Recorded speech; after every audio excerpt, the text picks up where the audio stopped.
नमस्कार। ये रामायण कथा पूरी तरह से श्रीमद् वाल्मीकि रामायण के ऊपर आधारित है। यदि आप इसका निरंतर श्रवण करते रहना चाहते हैं तो इस चैनल को सब्सक्राइब जरूर कर लें और आगे आने वाली सभी पॉडकास्ट के नोटिफिकेशन के लिए बेल आइकन को भी जरूर से प्रेस कर दें। अब हम सुनेंगे 12वां सर्ग। सीता के मरण की आशंका से हनुमान जी का शिथिल होना, फिर उत्साह का आश्रय लेकर अन्य स्थानों में उनकी खोज करना और कहीं भी पता न लगने से पुनः उनका चिंतित होना। उस राजभवन के भीतर स्थित हुए हनुमान जी सीता जी के दर्शन के लिए उत्सुक होकर क्रमशः लता मंडपों में, चित्रशालाओं में तथा रात्रिकालिक विश्राम गृहों में गए, परंतु वहां भी उन्हें परम सुंदरी सीता का दर्शन नहीं हुआ। रघुनंदन श्री राम की प्रियतमा सीता जब वहां भी दिखाई न दी, तब वे महाकवि हनुमान इस प्रकार चिंता करने लगे, निश्चय ही अब मिथिलेश कुमारी सीता जीवित नहीं है, इसलिए बहुत खोजने पर भी वे मेरे दृष्टिपथ में नहीं आ रही हैं।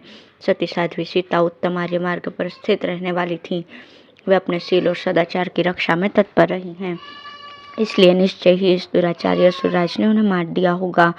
राक्षस राज रावण की यहाँ जो दास्य कर्म करने वाली राक्षसियाँ हैं, उनके रूप बड़े बेडौल हैं, वे बड़ी विकट और विकराल हैं, उनकी कांति भी भयंकर है, उनके मुख विशाल और आंखें भी बड़ी बड़ी एवं भयानक हैं।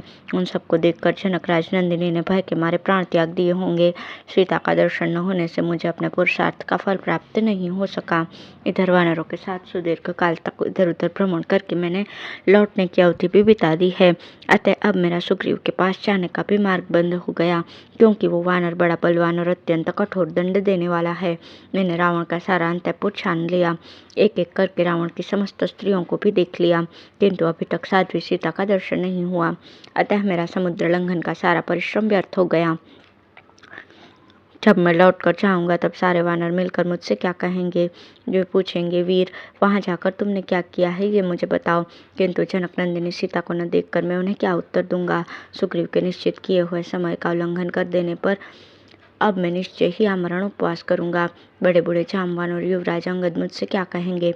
समुद्र के पार जाने पर अन्य वानर भी जब मुझसे मिलेंगे तब वे क्या कहेंगे? हताश न होकर उत्साह को बनाए रखना ही संपत्ति का मूल कारण है, उत्साह ही परम सुख का हेतु है। अतः मैं पुनः उन स्थानों में सीता की खोज करूंगा जहां अब तक अनुसंधान नहीं किया गया था। यह सोचकर हनुमान जी के मन में पुनः उत्साह का संचार हुआ। उत्साह ही प्राणियों को सर्वदा सब प्रकार के कर्मों में प्रवृत्त करता है और वहीं वे उन्हें जो कुछ करते हैं उस कार्य में सफलता प्रदान करता है। इसलिए अब मैं और भी उत्तम एवं उत्साहपूर्वक प्रयत्न के लिए चेष्टा करूंगा। रावण के द्वारा सुरक्षित जिन स्थानों को अब तक नहीं देखा था उनमें भी पता लगाऊंगा। आपानशाला, पुष्पगृह, चित्रशाला, क्रीड़ा गृह, गृहोद्यान की गलियां और पुष्पकारी विमान, इन सब का तो मैंने चप्पा चप्पा देख लिया। यह सोचकर उन्होंने पुनः खोजना आरंभ किया। वे भूमि के भीतर बने हुए घरों में, चौराहों पर बने हुए मंडपों में तथा घरों को लांघकर उनसे थोड़ी ही दूर पर बने हुए विलास भवनों में सीता की खोज करने लगे। वे किसी घर के ऊपर चढ़ जाते, किसी से नीचे कूद पड़ते, कहीं ठहर जाते और किसी को चलते चलते ही देख लेते थे। घरों के दरवाजों को खोल देते, किन्हीं किवाड़ बंद कर देते, किसी के भीतर घुसकर देखते और फिर निकल आते थे। वे नीचे कूदते और ऊपर उछलते हुए सर्वत्र खोज करने लगे। उन महाकपि ने वहां के सभी स्थानों में विचरण किया। रावण के अंतःपुर में कोई 4 अंगुल का भी ऐसा स्थान नहीं रह गया जहां कपिवर हनुमान जी न पहुंचे हों। उन्होंने परकोटे के भीतर की गलियां, चौराहे के वृक्षों के नीचे बनी हुई वेदियां, गड्ढे और पोखरियां सबको छान लिया। हनुमान जी ने जगह जगह नाना प्रकार के आकार वाली कुरूप और विकट राक्षसियां देखी, किंतु वहां उन्हें जानकी जी का दर्शन नहीं हुआ। संसार में जिनके रूप सौंदर्य की कहीं तुलना नहीं थी, ऐसी बहुत सी विद्याधरियां भी हनुमान जी की दृष्टि में आई, परंतु वहां उन्हें श्री रघुनाथ जी को आनंद प्रदान करने वाली सीता दिखाई नहीं दी। हनुमान जी ने सुंदर नितंब और पूर्ण चंद्रमा के समान मनोहर मुख वाली बहुत सी नाग कन्याएं भी वहां देखी, किंतु जनक किशोरी का उन्हें दर्शन नहीं हुआ। राक्षस राज के द्वारा नागसेना को मत कर बलात्कार कर लाई गई हुई नाग कन्याओं को तो पवन कुमार ने वहां देखा, किंतु जानकी जी उन्हें कहीं भी दृष्टिगोचर नहीं हुई। महाबाहु पवन कुमार हनुमान को दूसरी बहुत सी सुंदरियां दिखाई दी, परंतु सीता जी उनके देखने में नहीं आई, इसलिए वे बहुत दुखी हो गए। उन वानर शिरोमणि वीरों के उद्योग और अपने द्वारा किए गए समुद्र लंघन को व्यर्थ हुआ देखकर पवन पुत्र हनुमान वहां पुनः बड़ी भारी चिंता में पड़ गए। उस समय वायुनंदन हनुमान विमान से नीचे उतर आए और बड़ी चिंता करने लगे। शोक से उनकी चेतना शक्ति शिथिल सी हो गई। अब है सीता जी के नाश की आशंका से हनुमान जी की चिंता।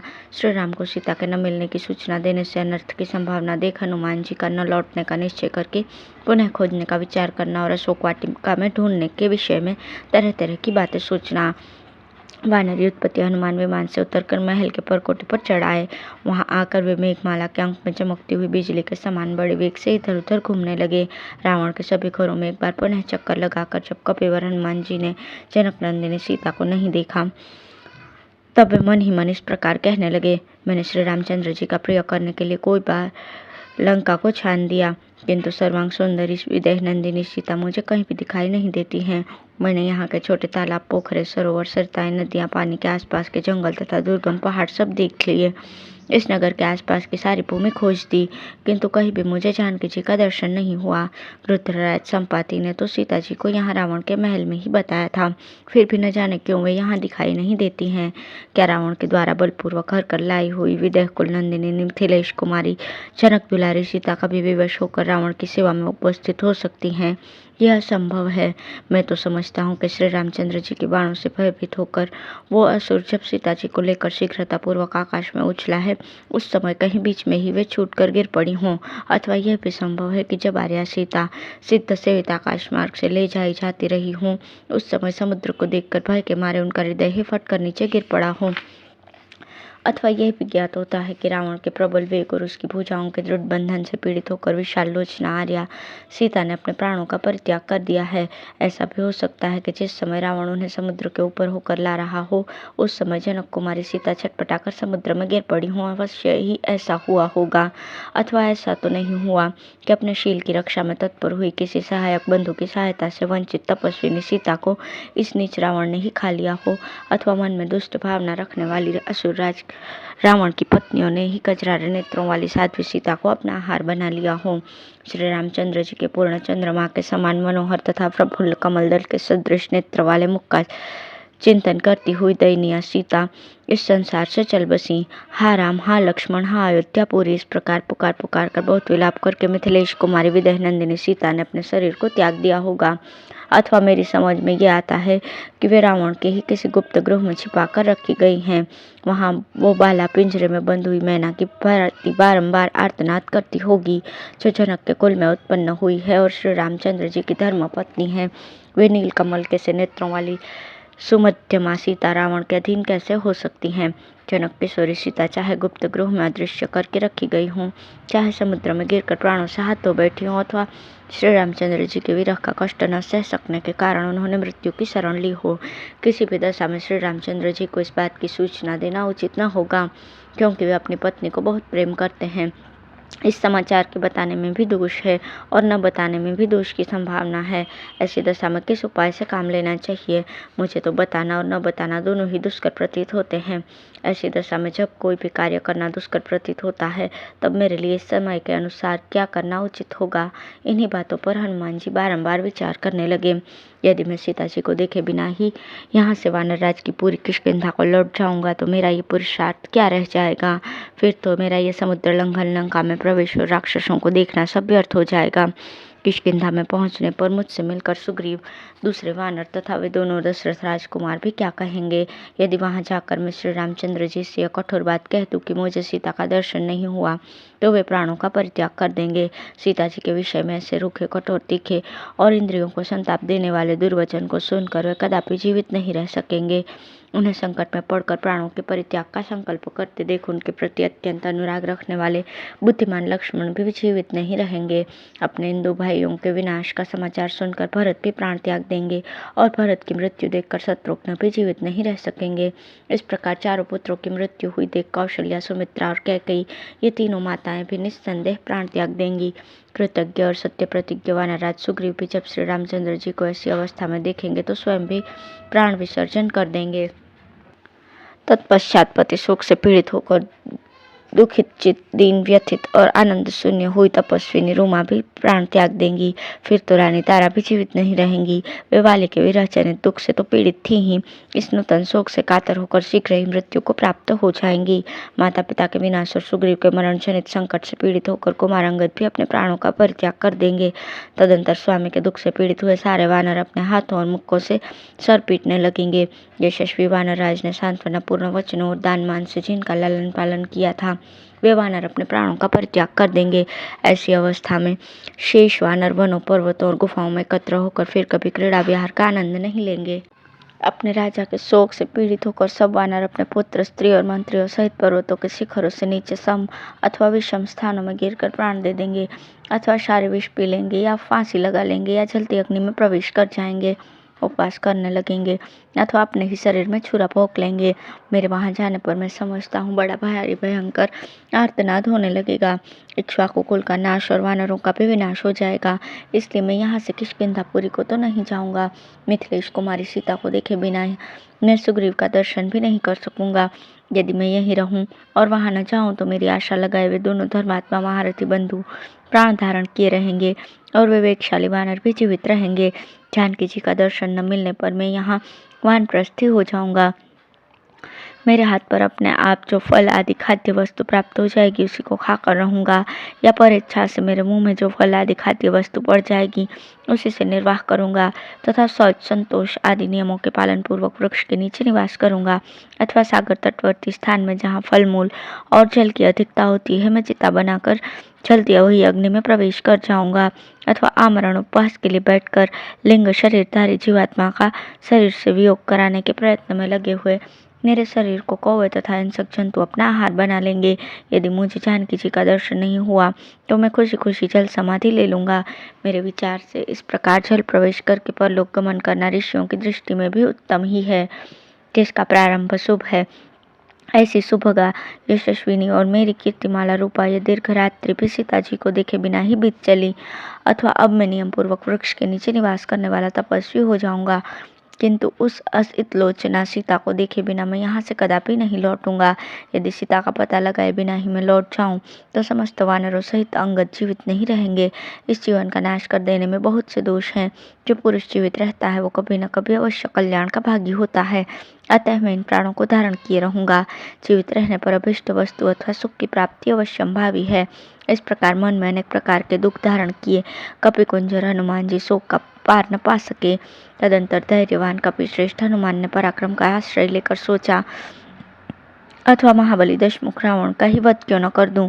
भले ही सीता का अपहरण हो गया हो, इस रावण को मार डालने से उस वीर का भरपूर बदला सध जाएगा, अथवा उसे उठाकर समुद्र के ऊपर ऊपर से ले जाऊं और जैसे पशुपति को पशु अर्पित किया जाए उसी प्रकार श्री राम के हाथ में इसको सौंप दूं। इस प्रकार सीता जी को न पाकर वे चिंता में निमग्न हो गए।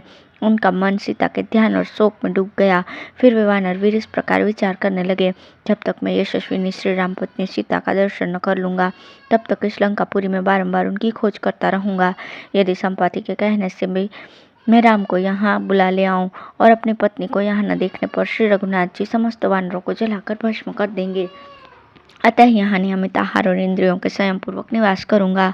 मेरे कारण वे समस्त नर और वानर नष्ट न हों। इधर ये बहुत बड़ी अशोक वाटिका है, इसके भीतर बड़े बड़े वृक्ष हैं। इसमें मैंने अभी तक अनुसंधान नहीं किया है, अतः अब इसी में चलकर ढूंढूंगा। राक्षसों के शोक को बढ़ाने वाला मैं यहाँ से वशु, रुद्र, आदित्य, अश्विनी कुमार और मरुदगणों को नमस्कार करके अशोक वाटिका में चलूंगा। वहाँ समस्त असुरों को जीतकर जैसे तपस्वी को सिद्धि प्रदान की जाती है उसी प्रकार श्री रामचंद्र जी के हाथ में इक्ष्वाकु कुल को आनंदित करने वाली देवी सीता को सौंप दूंगा। इस प्रकार 2 घड़ी तक सोच विचार कर चिंता से शिथिल इंद्रियों वाले महाबाहु पवन कुमार हनुमान सहसा उठकर खड़े हो गए और देवताओं को नमस्कार करते हुए बोले, लक्ष्मण सहित श्री राम को नमस्कार है। जनक नंदिनी सीता देवी को भी नमस्कार है। रुद्र, इंद्र, यम और वायु देवता को नमस्कार है तथा चंद्रमा, अग्नि एवं मरुदगणों को भी नमस्कार है। इस प्रकार उन सबको तथा सुग्रीव को भी नमस्कार करके पवन कुमार हनुमान जी संपूर्ण दिशाओं की ओर दृष्टिपात करके अशोक वाटिका में जाने को उद्यत हुए। उन वानरवीर पवन कुमार ने पहले मन के द्वारा ही उस सुंदर अशोक वाटिका में जाकर भावी कर्तव्य का इस प्रकार चिंतन किया, वो पुण्यमय अशोक वाटिका सींचने कोड़ने आदि सब प्रकार के संस्कारों से संवारी गई थी। वो दूसरे दूसरे वनों से भी घिरी हुई थी, अतः उसकी रक्षा के लिए वहां निश्चय ही बहुत से राक्षस तैनात किए गए होंगे। असुरराज के नियुक्त किए हुए रक्षक अवश्य ही वहां के वृक्षों की रक्षा करते होंगे, इसलिए जगत की प्राण स्वरूप भगवान वायुदेव भी वहां अधिक वेग से नहीं बहते होंगे। मैंने श्री रामचंद्र जी के कार्य की सिद्धि तथा रावण से अदृश्य रहने के लिए अपने शरीर को संकुचित करके छोटा बना लिया है। मुझे इस कार्य में ऋषियों सहित समस्त देवता सिद्धि सफलता प्रदान करें। स्वयंभू भगवान ब्रह्मा, अन्य देवगण, तपोनिष्ठ महर्षि, अग्निदेव, वायु तथा वज्रधारी इंद्र भी मुझे सफलता प्रदान करें। पाशधारी वरुण, सोमादित्य, महात्मा, अश्विनी कुमार, समस्त मरुदगण, संपूर्ण भूत और भूतों के अधिपति तथा और भी जो मार्ग में दिखने वाले एवं न दिखने वाले देवता हैं, वे सब मुझे सिद्धि प्रदान करेंगे। जिसकी नाक ऊंची और दांत सफेद है, जिसमें चेचक आदि के दाग नहीं है, जहाँ पवित्र मुस्कान की छटा छाई रहती है, जिसके नेत्र प्रफुल्ल कमल दल के समान सुशोभित होते हैं तथा जो निष्कलंक कलाधर के तुल्य कमनीय कांति से युक्त है, वो आर्या सीता का मुख मुझे कब दिखाई देगा। इस क्षुद्र नीच नृशंस रूपधारी और अत्यंत दारुण होने पर भी अलंकार युक्त विश्वसनीय वेश धारण करने वाले रावण ने उस तपस्विनी अबला को बलात् अपने अधीन कर लिया है। अब किस प्रकार वो मेरे दृष्टिपथ में आ सकती है।